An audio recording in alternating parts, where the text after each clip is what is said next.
સ્થાનિક સ્વરાજ્યની ચૂંટણીના માહોલ વચ્ચે સુરત જિલ્લાના બારડોલી તાલુકામાં મોટા રાજકીય ઉલટફેરના સમાચાર સામે આવ્યા છે. બારડોલી તાલુકા પંચાયતની કડોદ 1 બેઠક પર અપક્ષ ઉમેદવારી નોંધાવનાર કિશોરભાઈ લાડે છેલ્લી ઘડીએ પોતાનું વલણ બદલી ભાજપને સમર્થન જાહેર કર્યું.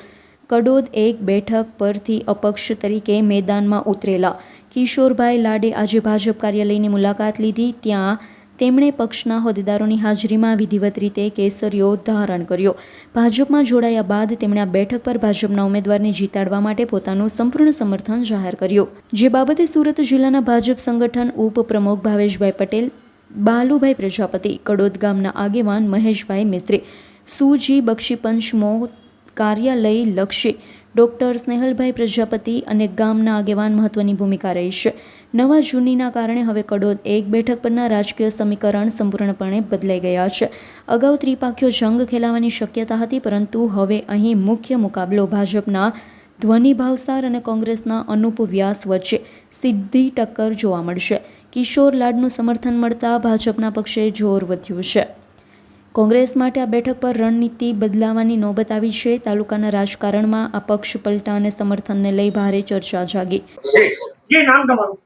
ડોક્ટર આનંદ મહેશભાઈ પટેલ, પ્રમુખ. આનંદભાઈ, જે બેઠક ઉપરથી અપક્ષે કોંગ્રેસ આપણે ભાજપને ટેકો કર્યો છે, શું સ્થિતિ, શું કહેશો? કરોડ 1 તાલુકા પંચાયત બેઠક છે. એમાં અપક્ષ તરીકે કિશોરભાઈ લાડ તરીકે ઉમેદવારી કરી હતી.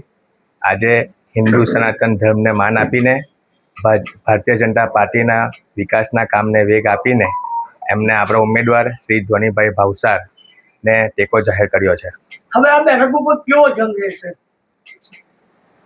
હવે વન સાઇડ જંગ રહેશે એવો કોઈ વાંધો નહીં આવે, એમ પણ સેફ હતું. પણ આ એક યુનિટીનું આપણે પ્રતીક બતાવીએ તો ખોટું નથી.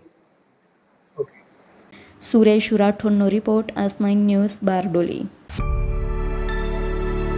અમારી તમામ માહિતીથી અપડેટ રહેવા માટે જોડાયેલા રહો S9 ન્યૂઝ સાથે.